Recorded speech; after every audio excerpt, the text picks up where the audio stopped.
UFC Fight Night, Kara France versus Albazi. Early full card prediction. You guys already know. If you're watching this video right now, you're pretty early because it is currently May 21st. The fights are going to happen on June 3rd, so sorry if you're watching this a little bit later and some fights got canceled and things like that. That is not my fault. I'm just doing an early prediction for the fights that are on the card. Those fights are Kara France, Amir Albazi, 5 rounds in the flyweight division when we haven't really had a flyweight main event in a very, very long time, especially a UFC fight night. Got Alex Caceres, Daniel Pineda, Jim Miller, Jared Gordon, Victor Altamirano, Tim Elliot, Karine, Silva, Ketlen, Souza, and Jamie Mullarkey, Guram, Kutateladze on the main card. And the prelims, if you want to pause and look at those, are also very solid. But we are going to be predicting every single one of these fights, and later on we'll do a confident picks video of all of my predictions. Of course, if you're new to the channel, subscribe, turn notifications on for whenever I make one of these live streams or videos, and of course like the video. Comment all of your predictions. I do like to see when I'm going against the grain. Like if I, for some reason, pick, I don't know, Daniel Pineda to beat Alex Caceres by knockout, I'd want to see how many of you guys also have Daniel Pineda. So all of you guys right now, put your full card predictions down below in the comments. I will go down and check those out.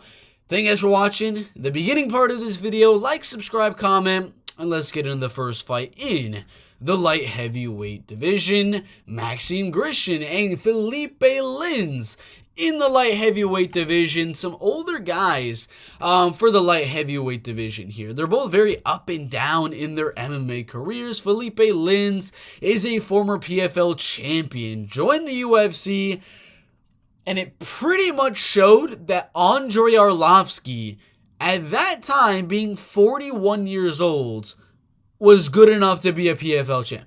Andrei Arlovski could have won the $1 million, if we're being honest right there. The man could have won $1 million if he was in the PFL in 2018. That's just crazy. But Phillipe lost to Andrei Arlovski, got knocked out pretty bad by Tanner Boser, and had the craziest unlucky circumstances over and over and over again. He had an injury against Don'Tale Mayes, an undisclosed injury against Ben Rothwell. What do you think's next? Not medically cleared to compete again against Ben Rothwell. They tried to schedule it for a third time, and Phillipe withdrawals again. They're like, all right, we'll go against Ovi St. Preux. Phillipe is healthy now. Ovi St. Preux pulls out of the gosh dang fight. Then he tries to fight a killer in Azamat Murzakanov, and he's like, that dude's undefeated. I'm going to withdraw from that fight. And then finally, he got a fight. I mean, I'm talking about a year later, he finally got a fight with Marcin Prachnio, and just used his size. He was able to get the takedowns and grind that fight on the ground, ground and pound a little bit, but just mainly use the wrestling. Marcin is a very good kickboxer. And you know what you do to kick? You just take him down. Phillipe did very good with that and destroyed him on the ground. Then he fought Ovi St. Preux. Finally, that fight happened again after the fight was canceled once, and he was able to knock him out pretty easily. And again, Maxim Grishin and Phillipe were actually supposed to fight at Dern versus Young. But again, Lin was not freaking medically clear to compete. I swear to God, I told you, this is an early prediction. What are the chances this fight gets canceled for like the third time? It's very, very high. But we know the game plans here. Phillipe is trying to land the big shots. He is going to be the lengthier guy, in my opinion, the more powerful guy, and the better wrestler and a grappler. And we know what Phillipe is. He's, of course, going to be the better striker here, able to beat William Knight by unanimous decision, knockout Gaja Muravanta Gulov. Do pretty good in the PFL as well.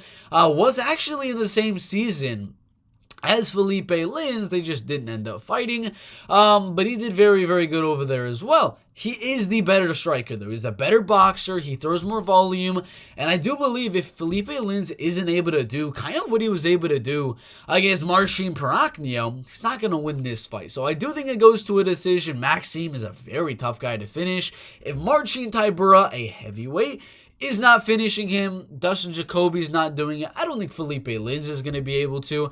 And again, Marcin Tybura, top tier, top 10 heavyweight, isn't able to just completely and utterly dominate you in that fight. I don't think Phillipe Lins will be able to. So I see Maxim Grishin keeping this one on the feet and outstriking Phillipe Lins to that decision. The props aren't out just yet, but as of right now, Maxim is at minus 150 odds. I would assume money would probably be pouring in on Maxim Grishin. A little bit is right there. So started at minus 150, now is at minus 175. So I got Maxim Grishin by a unanimous decision.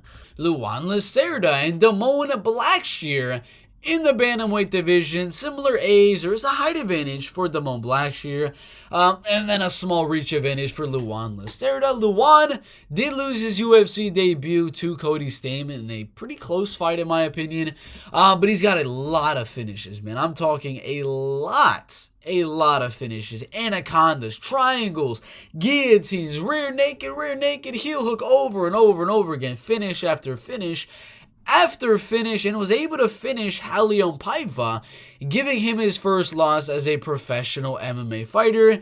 You want to guess what his second loss was? The guy in the main event, Kai Kara France, by split decision. Kai Kara France beat him by a split decision. Luan Lacerda beat him by finish. How good is Luan Lacerda? I'm just kidding. I'm joking about that. But Luan Lacerda is legit. If he can get this fight to the mat, which I'm assuming there's going to be moments where this fight with Damon Blackshear is probably going to be on the mat. There's probably going to be some of those wrestling and grappling sequences between these two guys. I do believe that Luan Lacerda is going to have the advantage. And I do believe if he wants to win this fight, it could be a submission. It's very, very possible. But I don't see it. When has he been finished? No finish losses, no knockout losses, no submission losses anywhere to be found on Damon Blackshear's record. I think Damon will be tough enough to survive a lot of those positions. So Luan, my opinion, should just go out there, try to keep it really, really even on the feet, make it a very, very close striking match, and then mix in some grappling situations. Try to Aljamain Sterling and get the backpack and just keep shooting submission after submission after submission. Probably won't get it, in my opinion, but at least he'll be going for it, and that counts towards the judges' scorecard. So I'm hoping for a finish, but again, Damon has never been finished. I don't think this is going to be the first one where he is. I got to go in all the way, and I do barely lean the man that is Luan Lacerda. He's a slight favorite. Was an underdog at the start, and I'm forgetting if I bet on him as an underdog. Let me see. 1 second, y'all. I think I might have. Yeah, I put a half unit on him at minus 105. So 0.525 units at minus 105. I did send those in for the channel members, but obviously, like I kind of predicted, I kind of knew money was going to come in on Luan Lacerda. At minus 105, I thought he should have been like minus 125, so I thought there was a little bit of value there. Not really much anymore, but I got the fight going all the way. Luan keeping it even on the feet, mixing in some submission attempts, and I got Luan Lacerda by 29-28 decision. Jinh Frey and Elise Reed in the strawweight division. They're both very, very low level. I'm going to say that right now. 30 years old, 38 years old. It's obvious who the UFC wants to win, and that's going to be who I picked to win this fight, and that is Elise Reed. She lost to Sijara Eubanks up a weight class, came back and beat a very, very good prospect in Corey McKenna by split decision, got taken down and dominated by Sam Hughes, was able to outstrike Melissa Martinez a little bit in their fight, and then she got destroyed by Loma Lookboonmee. But a lot of these fights just aren't good matchups for her. Sijara Eubanks was a horrible matchup for her. Sam Hughes, a cardio machine and takedown machine, was not a good matchup for her. Corey McKenna, a jiu-jitsu girl, kind of like a Mackenzie Dern, with not super, super good takedowns. Good matchup for her. Melissa Martinez, a girl with similar strike and not much wrestling. That's a pretty decent matchup for Elise Reed. Loma, horrible matchup for Elise Reed. And the prediction here kind of lies with me thinking, where would Jinh Frey fit in all of these wins and losses right here, what type of matchup would I see Jinh Frey giving to Elise Reed? And I'm thinking kind of like a Corey McKenna fight. Kind of like a Corey McKenna fight, because I don't necessarily think that Jinh Frey is going to be having her way out there, taking down Elise Reed and dominating her on the ground. I actually think Elise Reed can defend a lot of Jinh Frey's takedowns like she did with Corey McKenna and just outstrike her on the feet for 3 straight rounds, possibly even get the finish. We did see Polyana Viana was able to do it, knock out Jinh Frey in round number 1. It's possible Elise Reed can do the same, but I personally got this one going all the way. I got Elise Reed defending those takedowns and outstriking Jinh Frey on the feet. Should be a good one. Very close fight in the women's strawweight division. Pretty 50-50 actually. You're still getting a little bit of plus money here on Elise Reed, so I'm going to call it an underdog pick for Elise Reed in the women's strawweight division. Daniel Santos and Johnny Munoz Jr. in the bantamweight division. I mean, this is already the second time this fight has been made.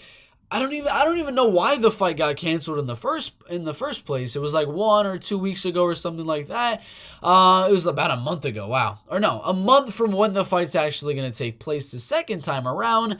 Daniel Santos had some sort of an injury. He was at minus 165 for that fight. Now, for whatever reason, he's at minus 200. So I don't know what's going on with the betting odds there.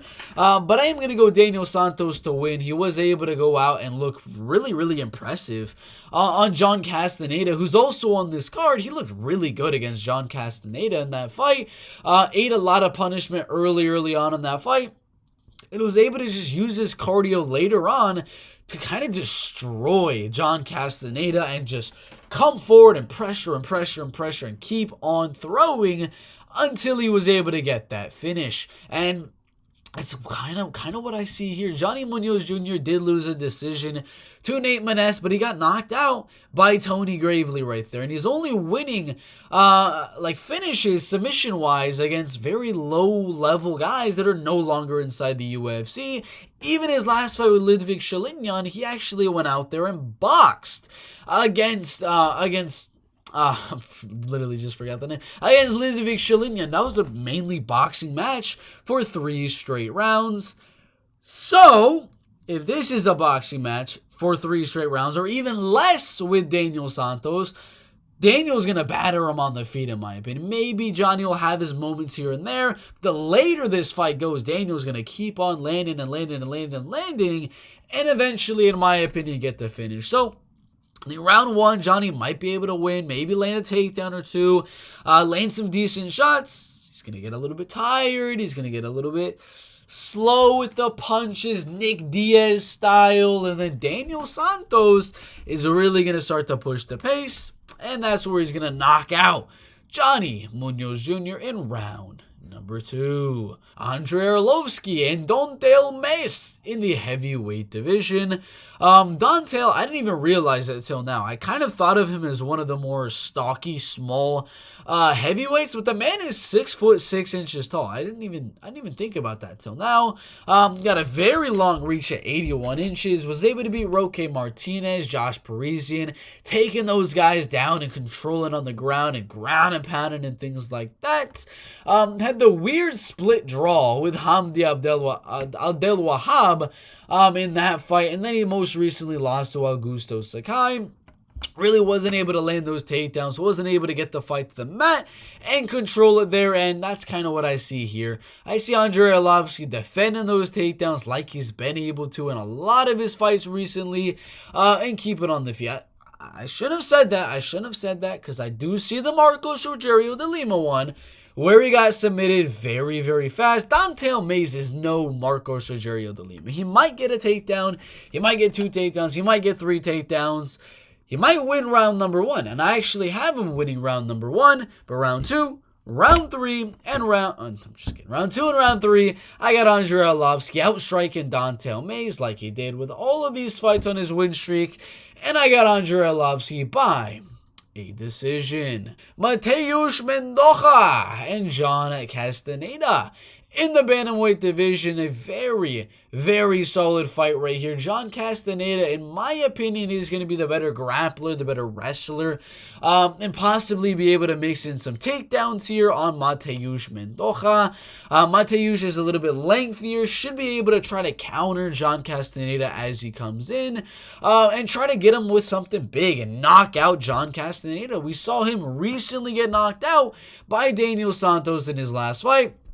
That'd be exactly what I'd be trying to do if I was Mateus Mendonca. Would be just to try to knock him out in round number 1, round number 2. But I don't think that happens. I think John survives the round number 1 onslaught from Mateus Mendonca. And round number 2, round number 3 is going to mix in the wrestling, mix in the grappling, and the ground and pound, and really start to wear on Mateus Mendonca. I think he's going to get really, really close to a submission win in the end of round number 2, the beginning of round number 3, and I think he's going to get it in the final round and finish Mateus Mendonca. John Castañeda with a 3rd round submission. Elizeu, Zaleski, and Abubakar Nurmagomedov in the welterweight division. Abubakar is a little bit younger here, same height, same reach.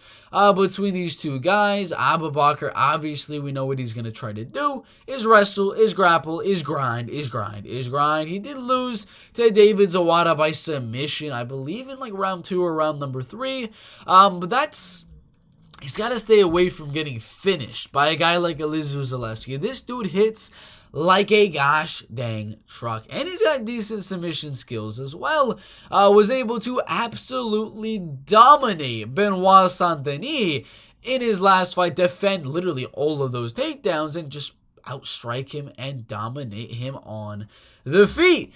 So, what does that make me think? Benoit Saint-Denis, if he's able to defend a lot of Benoit's takedowns, I know you see Nurmagomedov and you're like, oh, he's going to take down Elizeu easily.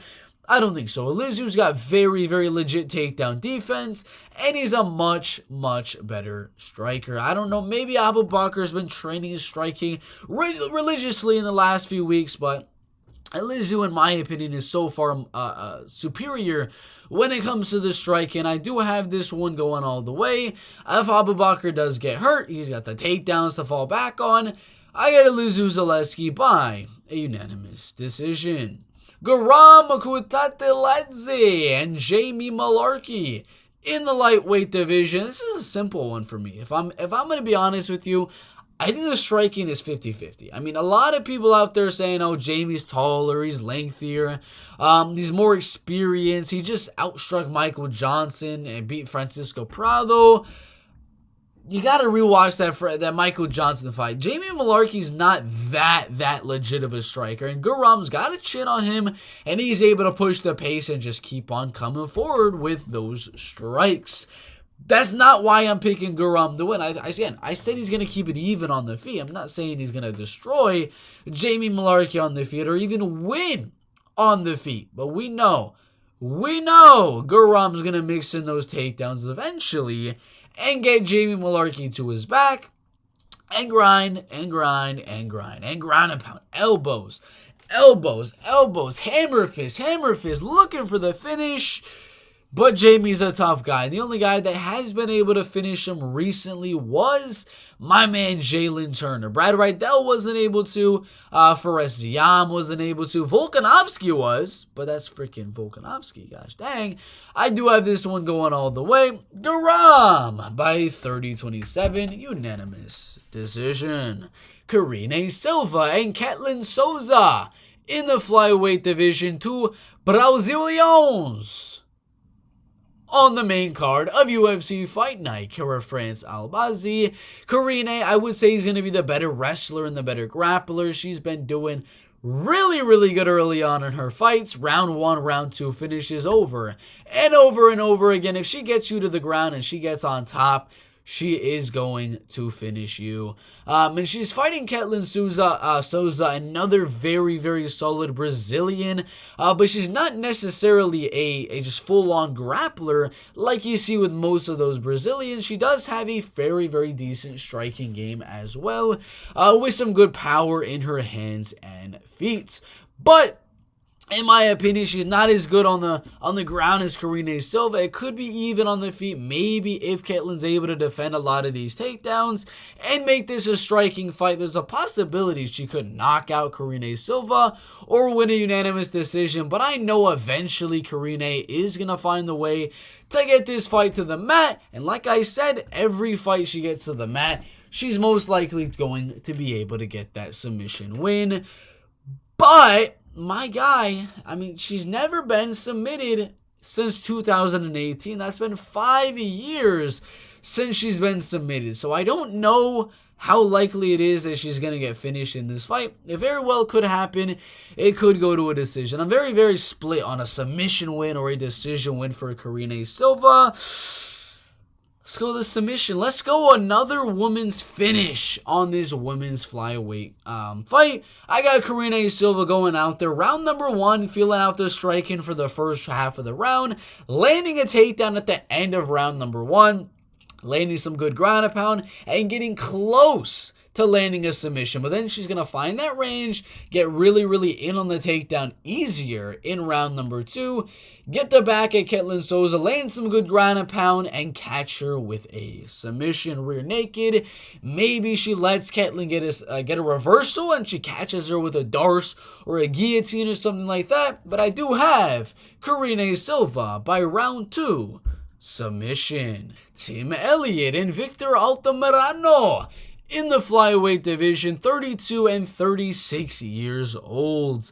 Victor is coming off 2 solid wins. Daniel Lacerda with the TKO and Vinicius Salvador in a very close back and forth war. Fight of the night right there. That was a banger in the flyweight division. He is taller, he is lengthier than Tim Elliot. I would say he's going to be the better striker than Tim Elliot as well. He hits a little bit harder, but Tim Elliott's a better grappler. We know this. We know he's the better grappler. I mean, even Carlos Hernandez was able to land a few takedowns. Carlos Candelario was able to land a few takedowns there as well. I do believe that's going to be the difference maker because Victor probably hits a little bit harder. Tim throws a heck of a lot of volume. But the fact that Tim is going to be able to land those takedowns midway through the fight, every single round, nonstop, over and over and over again. And I didn't want to bring it up, but also the fact that his wife was cheating on him with his best friend not too long ago. That's such motivation to come into this fight on the main card of a flyweight main event. I mean, he could call out the loser of Kara France Albazi, get him right back in a title contention. You never know. But I think this should be a good one. I got Tim Elliott winning 2 out of 3 rounds in what should be a scramble scene to watch. I mean, this should be scramble, switch, reversal, ground and pound, submission attempt over and over and over again. Should be a good one. I got Tim Elliott by a close decision. Jim Miller and Jared Gordon in the lightweight division. I am going to go with Jim Miller. I am going to go with my guy, Jim Miller. He was originally supposed to fight Ludovic Klein on this fight card right here, but Ludovic Klein withdrew, and we saw Jared Gordon had his fight with Bobby Green not too long ago, but it was a little bit of a weird one with the accidental clash of heads. He was looking really, really good with his striking in that fight, but then, I mean, the accidental clash of heads, of course. And I would give Jared Gordon a very, very slight advantage in terms of the striking. In terms of volume, I'm saying. Power is going to be very, very even. Jiu-jitsu and submission game, I am going to go Jim Miller on that one. But this should be a close one, in my opinion. It is a 50-50 fight.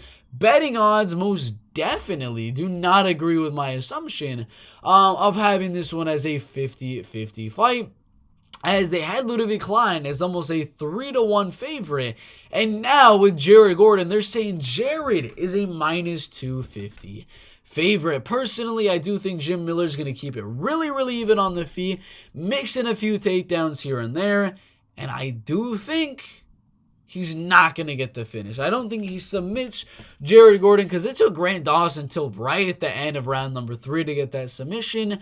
I think round number 1 is going to be really, really close. The start of the round, Jared Gordon is going to be outstriking Jim Miller, but Jim's going to end the round with a takedown and submission attempt, maybe a little bit of ground and pound, and steal round number 1. Round number 2, Jared's going to defend those takedowns and outstrike Jim Miller on the feet, winning that round. Round 3, it's going to come down to that round. Jim Miller's going to come forward, land some good shots. Jared Gordon's going to land some good shots as well. Jim's going to land a takedown midway through, some good ground and pound. Jared's going to get back up on the feet. They're going to strike for the remaining 2 minutes of the round. And I think Jim Miller narrowly escapes this fight with a 29-28, 28-29, and 29-28 split decision. Jim Miller by split decision. Daniel Pineda and Alex Caceres in the featherweight division. Alex Caceres is younger. He's more UFC accustomed, fighting much better opponents recently, knocking out Julian Erosa, submitting Sungwoo Choi, beating Kevin Kroom by unanimous decision, finishing Austin Springer, and only losing to Sadiq Yusuf, a very top-tier UFC featherweight. And Daniel Pineda, yeah, he was able to defend those takedowns on Tucker Lutz. Then he was able to submit him earlier on in that fight. But we got to remember, I mean, Andrei Phillipe was destroying this man on the feet, absolutely mauling him in terms of the striking in that fight. Cub Swanson was doing pretty good in that one. Then he was able to crack Daniel Pineda with a nice shot, and he was able to knock him out as well. Herbert Burns, jiu-jitsu guy. Jeremy Kennedy, wrestler. I mean, the guys that he's fighting that are very, very legit strikers are knocking him out like Cub Swanson or dominating until the eye poke. In terms of Andrei Phillipe, I don't know why the odds are at minus 175. The odds makers must know something I don't, because I'd have him as like a 2-1 and even more than that favorite. Feeling pretty good about Alex Caceres. I got him by KO. TKO round number 2. Should be a good one in the featherweight division. Kai Kara France and Amir Albazi in the flyweight division. Amir Albazi on a crazy win streak in the UFC, beating Malcolm Gordon by triangle choke. Zhalgas Zhumagulov by unanimous decision, actually out wrestling and out grappling him, easily finishing Francisco, getting his back and finishing him, showing some solid striking against Alessandro Costa, and then mixing in some takedowns as well. I think in this fight, we're going to see an improved Amir Albazi really working on his striking. I don't think this is going to be a grapple fest where he completely dominates Kai Kara France on the feet. I expect a good portion of this fight to be spent standing up and mainly a striking bout, with obviously Kai Kara France having the advantage when it comes to the striking. But the fact that he will be able to mix in those takedowns every now and then and keep Kai Kara France guessing, because Kai used to throw in those big hook shots. Every time he throws a hook, he's got to worry about Amir Albazi shooting a takedown. So this should be a close one. I think round number 1, I got Kai definitely winning round number 1. That's when those takedown defense and the sprawls are going to be really at their finest. Round 2, I think Amir finds his way in and grinds and barely outwins that round in round number 2 against Kai Kara France, landing a takedown and keeping the striking even. I got Kai landing a big shot in round number 3, Amir landing a takedown, and it's a really even fight to the end. But because of the good shot that Kai Kara France lands, I got Kai winning round number 3. And then I got Amir Albazi landing the takedown again. Kai Kara France starting to get a little bit tired from all the grappling and wrestling that Amir Albazi keeps throwing at him. And I think Amir Albazi controls round number 4 with a little bit of ground and pound, some submission attempts, and wins that round. Both men know that they need a finish. I'm just kidding. Both men know they need to win round number 5 to win the fight. And Kai Kara France is kind of countering, staying on the outside, staying away from that takedown as best as he could, and midway through in the round, Kai's winning the round. He's outstriking Amir Albazi in the deciding round, round number 5, but Amir Albazi lands a takedown midway through the round.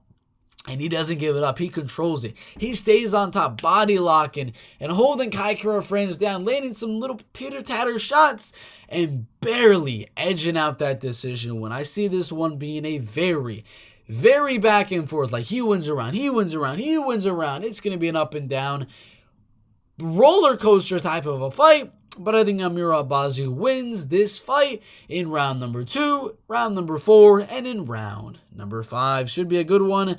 I got Amir by decision. That is the full card prediction. I got Amir Albazi by decision. Alex Caceres by TKO in round number 2. Underdog, Jim Miller by decision. Tim Elliot by a decision. Karine Silva by submission. Guram Kutateladze by decision. Elizeu Zaleski by decision. John Castañeda with a submission in round number 3. Andrei Arlovski by decision. Daniel Santos round 2 TKO. Elise Reed by decision. Luan Lacerda by decision. And Maxim Grishin by a decision. Underdogs Elise Reed and Jim Miller. I'm hoping for some more finishes than I predicted. But those are the picks. Like and subscribe. Comment down below. And if you want all the bets that I'm going to be making for this entire card, as always, check the pinned comment, check the description down below. Thank you guys for watching, and we'll see you in the next one.